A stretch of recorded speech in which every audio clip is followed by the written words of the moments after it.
Hello world, and particularly everyone on the Gold Coast. It's time for the Look Finance SEQFC Preview Show with thanks to our good friends at Vilic Law. I'm Darren Lutton, and this show just keeps growing. This show last week almost got twice the viewing numbers of the Brisbane show, and I'm giving all credit to Brett Budwee. Brett, hello. How you going, Darren? Very well, thank you. Of course, we've got Mark Madge, who's with us as per usual. Good afternoon, Mark. Good afternoon. How are you? Good. And it's a sad state of affairs when, we do such great chats and, we get a certain amount of support. Brett comes in and steals the show for us. I mean, at least we're getting support. At least people are listening. That's the most important part, I guess. So it's all right. I'm happy to, let's say, share the limelight and pass it all over to Brett and our newest guest today. So happy to sit back and just poke the bear now and again. Whatever it takes. All right. And on that note, we thought we'd grow to a foursome. We've got Kingscliff Wolves. Ross Fenech, good afternoon. Welcome to the show. Thanks for having us, guys. Thank you. All right. I might start with you, Ross. Tell us about the Wolves. Tell us, those that are watching that perhaps aren't all that familiar with the Gold Coast League, tell us about the club. Yeah. So we're in the Coast League, so obviously just the league below Premier League. We're going all right at the moment. We sit top of Coast League at the moment, undefeated. So yeah, I think Mark will tell you later. Anyway, we're only one win away from promotion, so it's been a crazy year for everyone. But obviously we're south of the Tweed, so with the borders and everything, it's been quite an interesting time for us and that. But I've been there for about 7 years now as the first team coach. And it's taken us a while, but we're building and we've got new facilities coming at the end of the year. So it's really good. New facilities. Can you expand on that? Yeah, absolutely. So as the other gents would know, we don't really have a clubhouse per se, especially on Walter Pete, where we play in that, or change rooms. We were playing on a cricket pitch for a long time, but we finally got the government helped us out, and obviously through fundraising and stuff like that. So yeah, we got new clubhouse, new change rooms, everything, new fields, new pitches, new lights. The whole kit and caboodle we'll have in end of October, unfortunately. So grand final day is middle of October, but end of October we should have everything. But it's been a labour of love for everyone involved to get it all over the line, that's for sure. So fantastic. Congratulations to all concerned. Very Thanks, exciting time. It is, absolutely. All right. Mark, let's take a look at last weekend's results. Now, as I said last week, I was actually down the coast. I tried to convince the kids that Lennox Bell Oval was the place to be on a Saturday afternoon. I couldn't get them to budge from SeaWorld, but we missed a 12-goal thriller. Yep, I was there. Funny enough, a bit of a schedule change. We actually ended up filming the Southport Burleigh game, but a late schedule change to that, the surface kickoff, and I already had other arrangements planned to go there. So I was there for the 12 goals. It was it was a strange type of game. Let's put it that way. 12 goals. It sounds like there was no defense and all the rest of it, but 3 or 4 goals came from penalties and the free kicks. There were keeper errors. There was absolutely everything in that game. For those that want to see some of those goals, actually Surface do a behind the goal camera, GoPros. They posted that up on their page yesterday, so it's a good watch to see some of those goals as well. Look, after 20 minutes, you would have thought it might have been a 10-goal game like the first leg. Surface were up 4-0. And looking quite comfortable. Rubina making some errors, and then little things like that, momentum swings in the game. Always had Rubina there, never quite putting enough pressure on Surface for the 90 minutes, but still always just keeping their scoreboard ticking over. I think Brett ended up being there for the late in the second half, I believe, as well. So he would tell you pretty much, I'm sure, the same thing. That for a team, and I guess these guys, both coaches would understand, for them to go to Surface, knowing what Surface is in the squad, and to score 5 goals and to lose a game, I don't think anyone would believe that a team could go to score 5 at Surface and lose. But It happened. At the end of the day, Surfers got a big 3 points. They needed those 3 points. Every point's crucial, like everyone says in our league. And obviously, they were waiting for the result. The Coomera game later on in the afternoon, which I'm sure you'll touch on as well, and obviously Brett's game as well. But look, Gold Fest, enough said. I don't think Surfers were really in any danger in that game, but Mark. No, definitely. I don't. They seem like, as you said, they controlled pretty much the full 90 minutes, and depending on how they wanted to play, and they could get what they want realistically at times throughout the whole game there. But again, Robina, they were missing Dean Wernerson, Daniel Grizic. Dean Wernerson especially is a bit of defensive cover. I think Brett would say here as well. They played them last week, and Dean would probably save at least 4 or 5 goals on his own. In that game. So losing him, not that would change massively the scoreline or whatever else, but again, it's hard for them to find that mojo they've been looking for all year with these changes and new players coming in. And obviously this week, I think they'll be looking at a couple of new faces into their squad again this week. So which some quite experienced NPL players coming into their team. So it should be interesting to see what they can do now, Robina. Speaking of mojo, Burleigh Heads, they found theirs, a 5-0 thumping of Southport. There was 5-0. Obviously, Matt Hilton scored a hat-trick, round scorer in Yuto. Hayamizu, a Japanese player there with 2 goals and basically ran the whole game. I caught the highlights. Brett was there at that game, I think, for the first half, so maybe Brett could give you a bit more insight than I can on the results. So I might just palm it off to Brett for this one. Butters? Yeah, I was there for the whole game. Then I went to watch the Robina second half. It was a bit of a scrappy game, to be honest. It could have gone either way early on. Surfers hit the crossbar, come down over the line and bounce back out, but the linesman didn't see it. And that was in the first 5 minutes. That's in the highlights. Yeah, the 5-0, I think, sort of exaggerated a little bit. I don't think Southport were that far away from them. But in saying that, I think there's a little bit of unrest out at Southport at the moment because their results have gone a bit south lately. All right. The final game on Saturday night was the Coomera and Nerang match. You've already touched on that, Mark. 1-1. I did say it. I'm not going to say that I'm a wizard, but I did say watch Nerang for the upset and watch Nerang to take some points, which they did.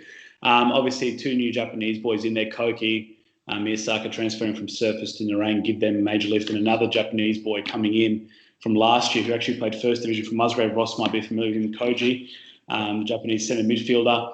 They changed the whole energy of that team, and that team now looks like a team that is going to go on and is capable, not that they weren't capable of winning every game before, but looking like more comfortable in themselves and in the abilities that they have. Every single 90 minutes. Coomera, again, Enrique scored the opening goal but came off in the first 10 minutes. So, again, he didn't play the Surfers game, only lasted 10 minutes of this game. Injuries, maybe that toll of, concentrated season, a lot of high-pressure games and physical games, something you're probably not used to as much. On the Gold Coast here, I think everyone can allude to that there is always physical tackles. You might not get picked up for fouls that normally are fouls, and referees might let little things go now and again. So his injury concerns would be of importance to Steve McDonald, especially moving forward. But in that game, from what Nerang pretty much dominated the first half, had plenty of chances there to win the game, didn't capitalise, and obviously the second half, both teams tried to play, tried to get the result, and 3 points couldn't do so. I think probably draw might have been a fair result at the end of the day. I didn't think Coomera did enough to lose, but Nerang probably did enough to win in the first half, just couldn't capitalise on their chances at the end of the day. But moving forward, that's a team that, I've said it 2 weeks ago, last week, and I'm going to say it again. No one other than that top 3 can win the league from here. But Nerang, Burleigh's, these teams fighting for that 4th spot, every point that they take from the top will decide what happens in the top 3. So, yeah, I'm pretty confident saying that top 3 in the Premier League, they're going to face some tough games moving forward against the likes of Nerang, Burleigh, Robina, Southport, and Broadbeach, even to say that. I think they're the big improvers, Mark, is Nerang. 100%. Koji makes a real difference in the midfield for them, and yeah, I thought they were unlucky not to get the win. To tell you the truth. Yeah, I was at that game. I was hiding up in the hills. Oh, well, you were there as well. I didn't see you there. That's why I've done some Ks on Saturday. Tell you what. Oh, absolutely.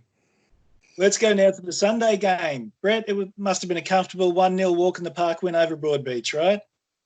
Yeah, sort of like that. Look, we had a penalty decision that didn't go our way early on that I think probably would have changed it a little bit. But we had some opportunities in the second half to put the game away, which we didn't take. Credit to Broadbeach, they scrambled pretty well. They're also a different team now.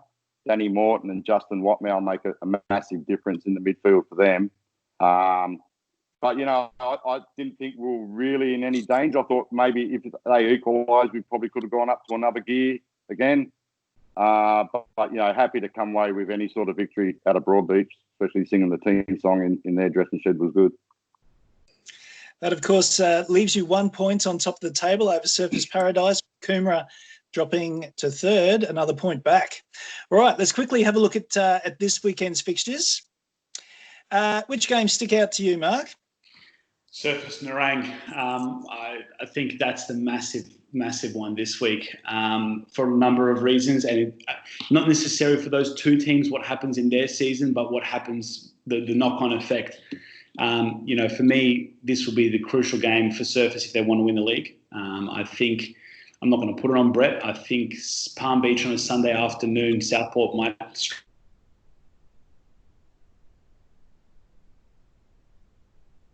If Surfers don't get 3 points, that psychological difference when you look at that table.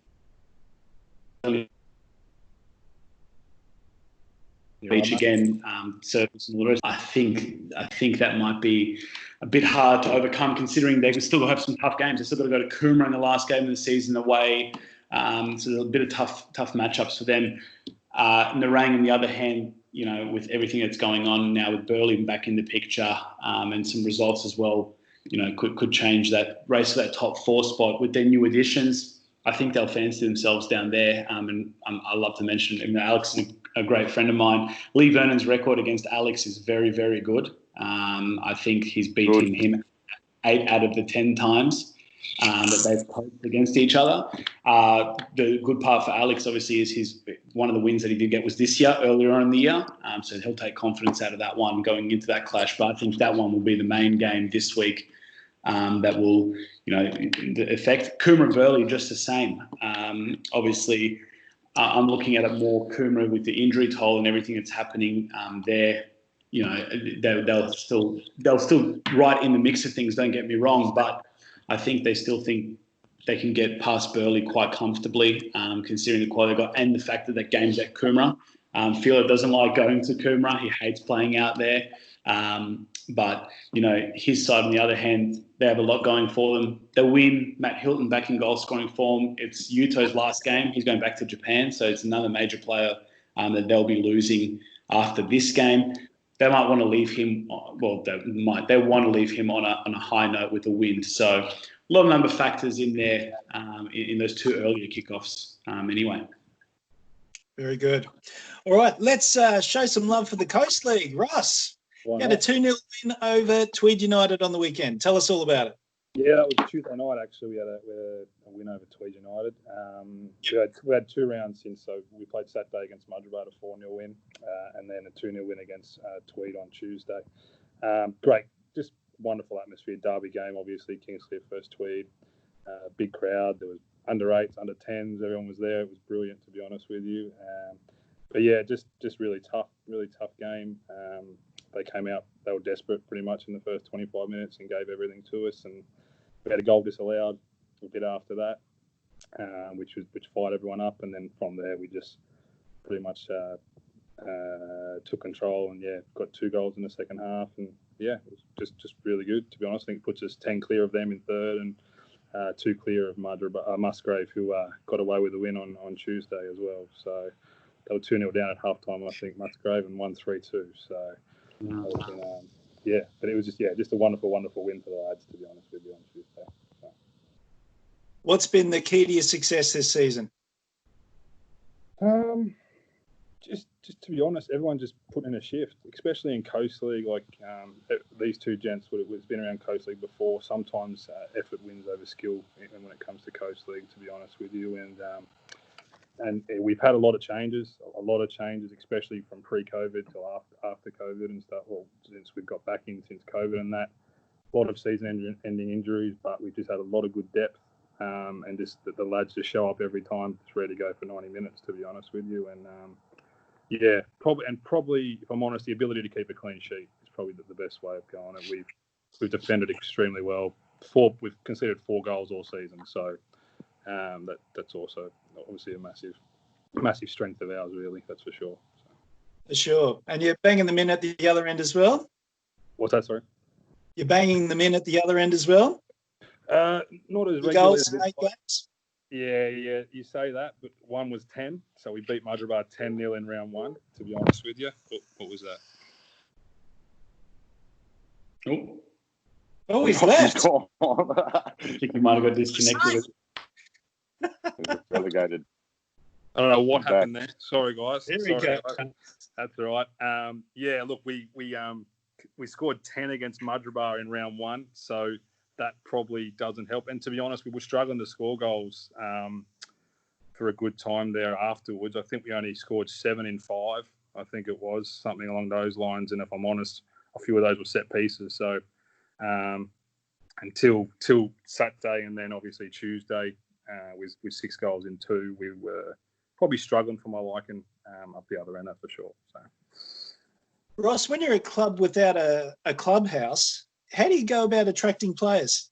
It's a very good question. To be honest, we haven't had a home game all year. That's the other thing. We have not played a home game. We literally have a training pitch and that. So we're quite lucky in the fact that we retain a lot of our juniors down there. And even if they do sort of try their luck at a higher level, they always seem to come home anyway. I think the only one really is Brett's goalkeeper, actually, Jackson Boyd, who is down from down our way. He went to Palm Beach, obviously, but a lot of other lads that haven't quite kicked on, they've come back home anyway. So we've got a lot of we had two lads from Gold Coast United who didn't quite work out at Gold Coast United come back to us this year. But yeah, it's more, I suppose the best way of putting it is we've got a good catchment area in that Kingscliff, Wollumbar, Tweed area, all that sort of thing. Maybe even lower as well. We get some from Gunnellabar and Lismore and stuff like that, because no one's really driving from Southport down to Kingscliff to play football.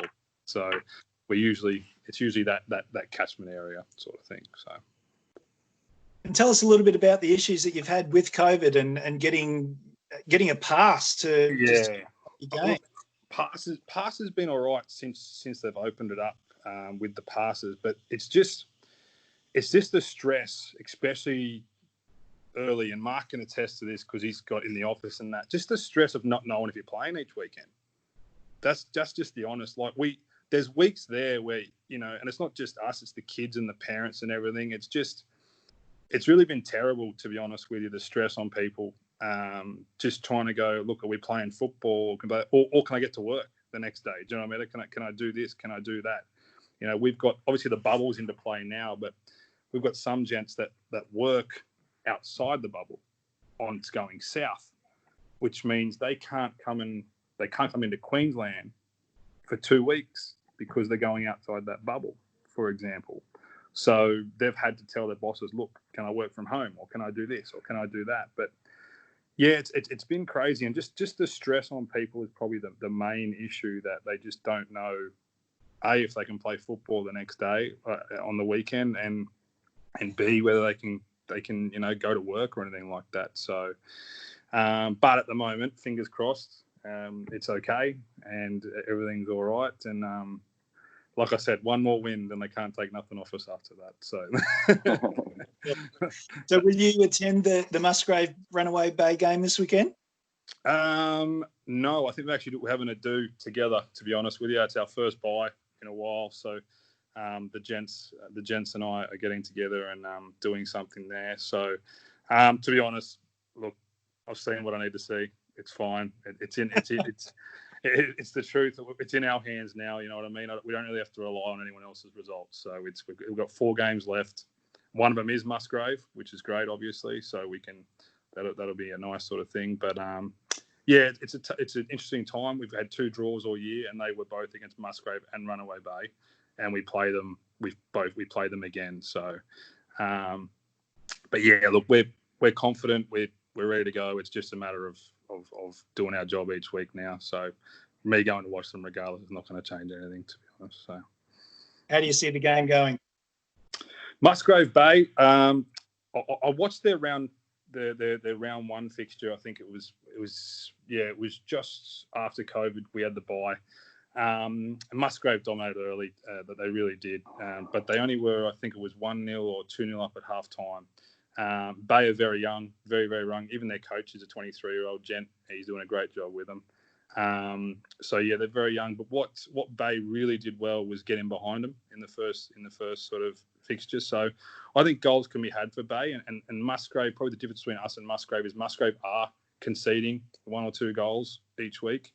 So I think Bay's chance for a draw, to be honest with you, it might be the heart there, sort of hoping something happens. But I do think Bay is a chance for a draw, especially after knocking 6 past Mudgeeraba on the weekend, so that they can score goals. Bay, that's for sure. So every coach loves a draw, by the sounds of things. Everyone wishes. I'm sure Brett would wish for a draw.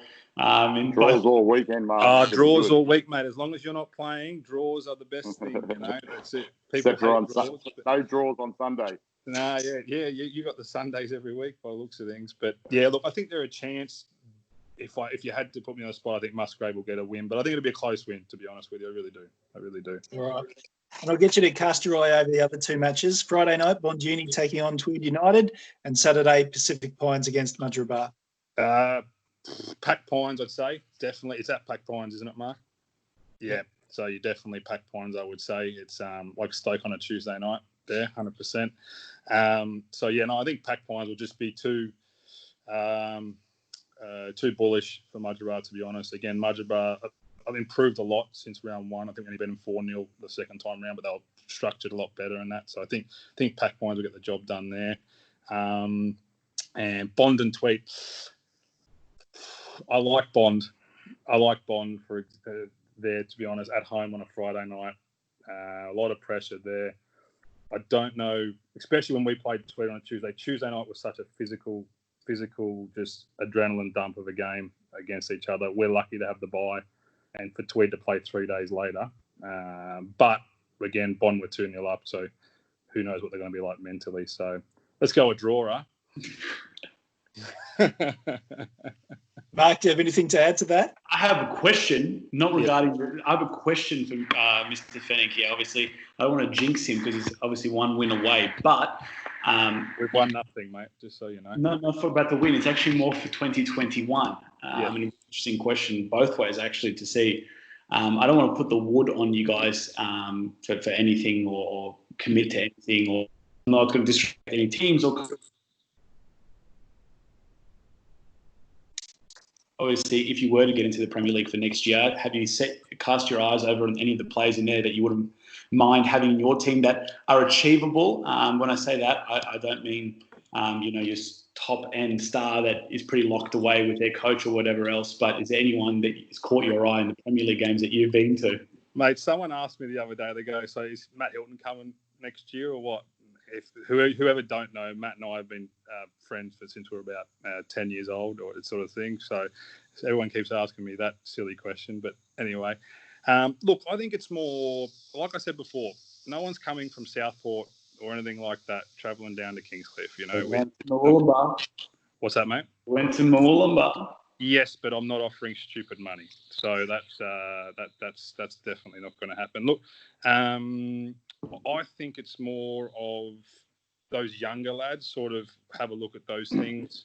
For example, Gold Coast United, maybe an under-20s or something like that, who's not getting a look in those sorts of areas. That's probably a pool that we would look in. The best part is that if it's just us, and that's a massive if, that's just us, and just say, for example, Tweed don't go up, from Palmy down, we're the only club in the Premier League. right? We're their only club. So there's a big, massive pool there that we can draw on and go from there. So, look, what I like probably, maybe an experienced centre back or something like that. We've got youth. Our average age is 22, so it's got nothing to do with that. Like, I think I got one bloke over 25 in our whole team, and one of our goalkeepers is 30.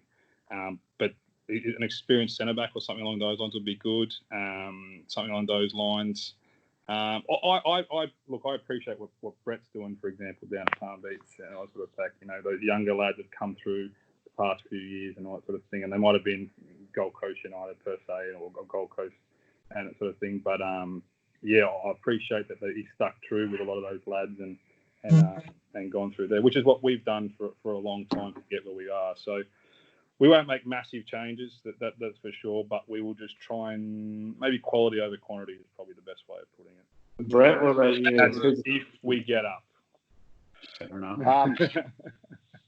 I was only talking to Mark from Kingscliff the other night and just saying that, if Kingscliff get promoted, which they look like they're going to, once you have the Premier League status, then it's easy to attract players.